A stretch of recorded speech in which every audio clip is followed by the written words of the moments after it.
May naidulot na maganda ang paglalantad sa ASEAN Summit ng mga agresibong hakbang ng China sa West Philippine Sea ayon kay Pangulong Bongbong Marcos. Kaugnay naman nang hindi niya pagtalaga kay Vice President Sara Duterte bilang caretaker ng gobyerno, nabanggit niya ang pagkadismaya sa ilang pahayag nito at posibleng panlilinlang umano sa kanya.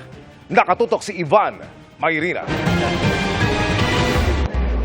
Ang ASEAN Summit na ito ang unang foreign trip ni Pangulong Bongbong Marcos na hindi itinalagang caretaker ng gobyerno si Vice President Sara Duterte. Sa halip, itinalaga niya si Executive Secretary Lucas Bersamin, Justice Secretary Jesus Crispin Remulla at Agrarian Reform Secretary Conrado Estrella. She's not part of the administration anymore, so she's not part of the day-to-day running of what we are doing.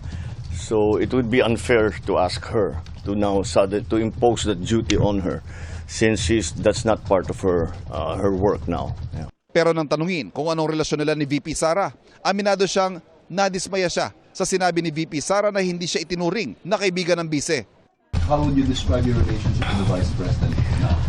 I'm a little dismayed to hear that she doesn't think that we are friends. I always thought that we were, but maybe I was deceived. Ngayong araw ang balik ng Pilipinas ang Pangulo mula sa pagdalo sa ASEAN Summit at sa bawat pagkakataon sa mga kaharap na lider sa nakalipas na 3 araw, inilarawan ng Pangulo ang agresibong aksyong dinaranas sa mga barko at tauhan ng Pilipinas mula sa China sa sarili nating exclusive economic zone. Kanina halimbawa, ikinuwento ng Pangulo sa ASEAN East Asia Summit ang mga insidente ng pangharas itong Agosto sa isang routine maritime patrol ng Philippine Coast Guard sa Escoda Shoal. Binanggit din niya ang pangaharas ng Navy missile ships ng China sa mga barkong pangisda at eroplano ng BIFAR na malinaw daw na pagpapakita ng pagbaliwala ng China sa international law. Ang ganito mga paglalantad na nangyayari sa South China Sea, nagbubunga na maganda ayon sa Pangulo. It is always very useful because at some point there are many offers of help.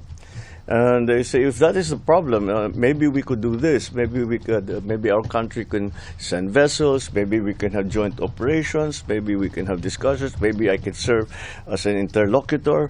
All of these offers, which would not come if we did not make our position clear and explain to them what the present situation is, how the situations have evolved. Ang tanging paraan para hindi na tuluyang lumala ang tensyon sa West Philippine Sea ayon sa Pangulo ay ang Code of Conduct na sinabi niyang dapat nang madaliin. Hindi man daw hayagan nagpapahayag ng suporta. Naniniwala ang Pangulo na suportado siya ng higit sa kalahati ng 10 miyembro ng ASEAN. Nariyan din ang suporta ng European Union at syempre ng Amerika. Sa ASEAN-US Summit kanina, sabi ni US Secretary of State Antony Blinken, nababahala raw ang Amerika sa tumitinding mapanganib at illegal na aksyon ng China, taliwas sa kanilang commitment sa mapayapang pagresolba sa sigalot. We remain concerned about China's increasingly dangerous and unlawful actions in the South and East China Seas, which have injured people, harmed vessels from ASEAN nations, and contradict commitments to peaceful resolution of disputes. Ayon sa Pangulo, nasa China na ang bola kung mapapabilis ang usad ng binubuong Code of Conduct sa South China Sea. Pero nakakadismayaan niya na pirming magkaiba ang sinasabi at inaasal ng China sa West Philippine Sea. Ano man daw ang mangyari, patuloy na ipaglalaban ng Pilipinas ang kanyang soberanya. Whatever happens, we will maintain that presence because it is important to show the world and our people that we are in the business of protecting our sovereignty. We are in the business of maintaining of protecting our territorial imperatives. We are insisting on exercising our sovereign rights.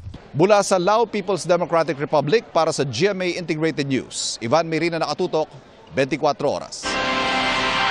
Patuloy na pakikipagtulungan sa ASEAN ang tugon ng China sa panawagan ni Pangulong Bongbong Marcos na madaliin ang Code of Conduct sa South China Sea.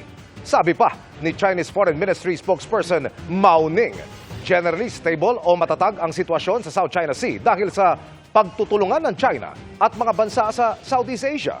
Nananatilian niyang nakatuon ang China sa paglutas ng maritime differences sa pamamagitan ng dialogo at konsultasyon batay sa paggalang sa historical facts at international law. Sa gitna niyan, iginit ni Mao Ning ang mariing pagtutol ng China sa anumang paglabag at pang-uudyok umano. Pinangangalagaan din anya ng China ang kanilang soberanya at mga karapatan at interes sa dagat.